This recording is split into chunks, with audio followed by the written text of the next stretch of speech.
Hello, this is Anvati. Welcome to the news with NDTV. It's Wednesday, July 2nd, and coming up in today's episode, Kolkata Law College rape accused father's parallel trial claims. Delhi Chief Minister Rekha Gupta's residence to get a massive makeover. Karnataka Congress continues to boil, and China puts a roadblock in the Dalai Lama succession line. Robin Mishra, father of the primary accused in the 24-year-old law student's rape case in Kolkata, Monojit Mango Mishra's father, has passed a series of elusive comments when inquired about the case. His refusal to speak has sparked widespread protests.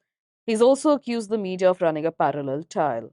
Monojit's father, who is a priest by profession, Monojit's father is a priest by profession. This is especially interesting because, as per early media reports and interviews, Robin Mishra had severed all ties with his son, and Monojit was living separately.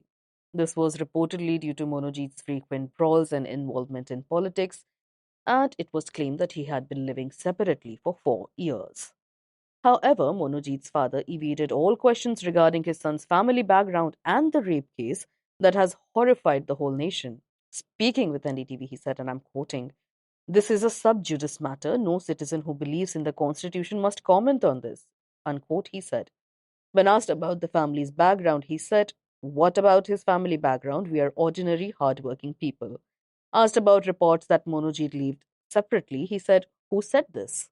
Monojit is an alumnus of the same law college who also worked as a temporary clerk in the premises at rupees 500 per day wage, which in itself raises suspicions because of his law degree and family background. But some say that he was so addicted to the campus and its politics and the power he held there, he just refused to leave the campus even though he had been there since 2007. A former law college student of the South Calcutta Law College, on condition of anonymity, told NDTV on Tuesday that everyone was afraid of Mishra and that he had been involved in several other crimes as well. Mishra had graduated from the college but returned as a contractual employee. The student said, and I'm quoting, "In 2019, he sexually harassed a woman in college and tore off her clothes. In 2024, he beat up a security guard and vandalized college property. He was also involved in some kind of theft. There have been several complaints against him, but nobody took any action because of his political influence." Monojit headed the student wing of TMC on the college campus. The student went on to add, "I don't think there is any girl in college who wasn't harassed by him. There were many complaints, even his parents disowned him," she added.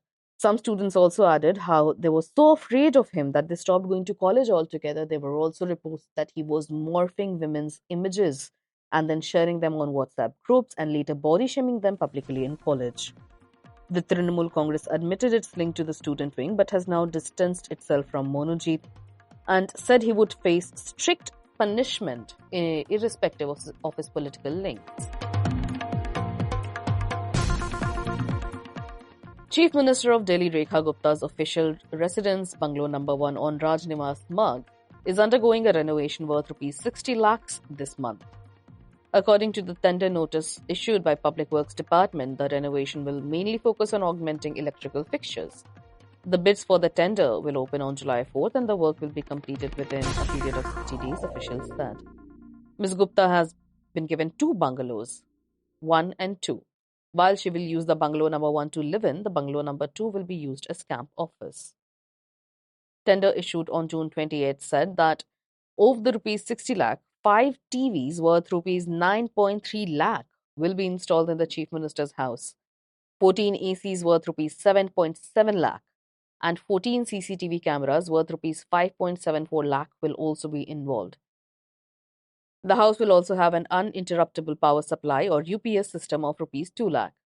Additionally, 23 ceiling fans with remote control for rupees 1.8 lakh, 1 OTG for 85,000 rupees, 1 automatic washing machine for rupees 77,000, 1 dishwasher for 60,000, 1 gas stove for rupees 63,000, microwaves worth rupees 32,000 and 6 geysers for rupees 91,000 will be installed.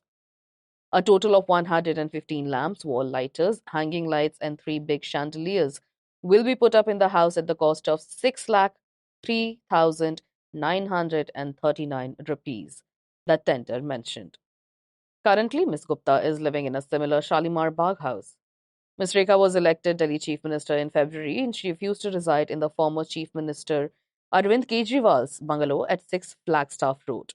It being an extravagant residence sprawling over 40,000 square yards, which also served as the official residence till 2024, she said.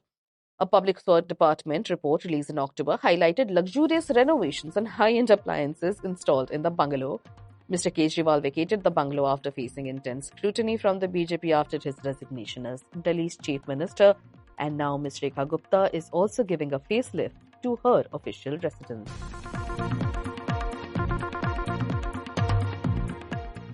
The internal dynamics of Congress in Karnataka seem to be strained and are becoming increasingly highlighted in the public eye due to a few impulsive remarks given by party members, as observed in the last few days. DK Shivakumar today responded with, "What option do I have?" minutes after CM Siddaramaiah said, "Yes, I will continue as the Chief Minister." Mr. Siddaramaiah retorted with, "Are they the Congress High Command?" when questioned about the claims made by BJP and DDS of an inevitable change, marking it clear that he intends to serve the full 5 year tenure as Karnataka's chief minister in the Congress government. The uncertainty sprouted from Cabinet Minister K.N. Rajana's "there may be some big changes" remark that led to speculations about cabinet reshuffling, including the change of Karnataka's chief minister from Siddaramaiah to DK Shivakumar. Deputy Chief Minister R.K. Shivakumar recently said there is no discord or unhappiness among legislators. We are only giving out responsibility and fixing accountability among MLAs. I will give notice to Iqbal Hussain or anyone else who talks out of line. Iqbal Hussain was the one who had been speaking of replacing Siddaramaiah with DK Shivakumar and making claims, exaggerated claims of unfavorable government proceedings. DK Shivkumar also distanced himself from speculation that he is seeking to replace Mr. Siddaramaiah. Quote, "What option do I have? I have to stand by him and support him. I don't have any objection to it. Whatever the party high command tells me and whatever they decide, it will be fulfilled. I haven't told anyone to speak in favor of me. It is not decided. When there is a chief minister, there is no question of such statements. Many have worked for the party. It's not just me. Lakhs of party workers have toiled the party. Let's first think of them." These questions regarding the party's leadership have lingered ever since it was elected in the 2023 election, when Mr. Shivakumar supporters hoped he would be rewarded with the top post. Eventually, Mr. Siddaramaiah, with a majority support among the 135 elected MLAs, was appointed chief minister, while Mr. Shivakumar settled for the roles of deputy chief minister and Karnataka Party Congress Committee president.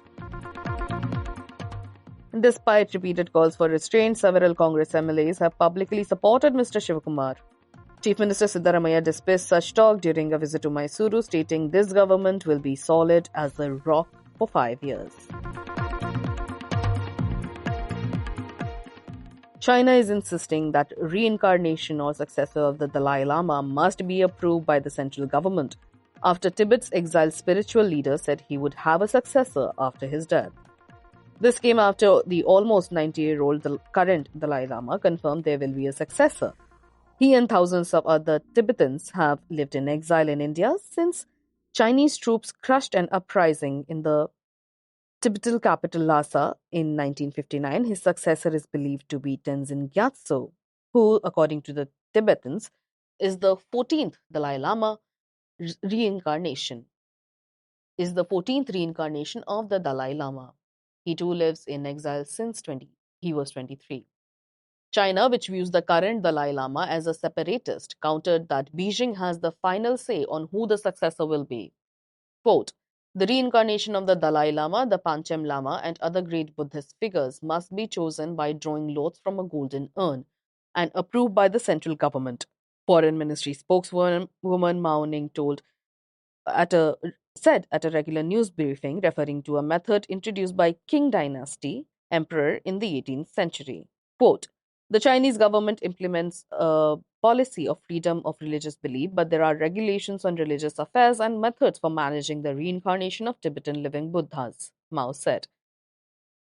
The Dalai Lama's statement on succession was a landmark decision for Tibetans, many of whom had feared a future without a leader, as well as for global supporters who see the Dalai Lama as a symbol of non-violence, compassion, and the enduring struggle for Tibetan culture under Chinese rule.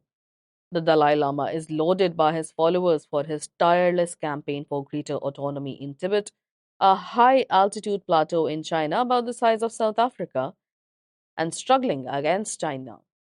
The charismatic Nobel Prize winner who said that the institution of the Dalai Lama would only continue if there is popular demand for the same. He said today that he had received multiple appeals over the past 14 years from Tibetan diaspora in exile, Buddhists from across the Himalayan region, Mongolia, and parts of Russia and China, quote, earnestly requesting that the institution of Dalai Lama continue. Quote, in particular, I have received messages from various channels from Tibetans in Tibet making the same appeal, he said in a video broadcast at the start of a meeting of religious leaders in Himachal Pradesh's Dharamshala, where he has lived for decades. In accordance with this request, he said, quote, I am affirming that the institution of Dalai Lama will continue, unquote. He added, according to an official translation. That's all for today. You are listening to the news with NDTV, your daily newspaper and TV bulletin wrapped in a compact podcast. If you want to catch up with the day's events in a hurry, do remember to subscribe to the News with NDTV on Apple, Spotify, and the NDTV News app. This is your host Anviti, signing off.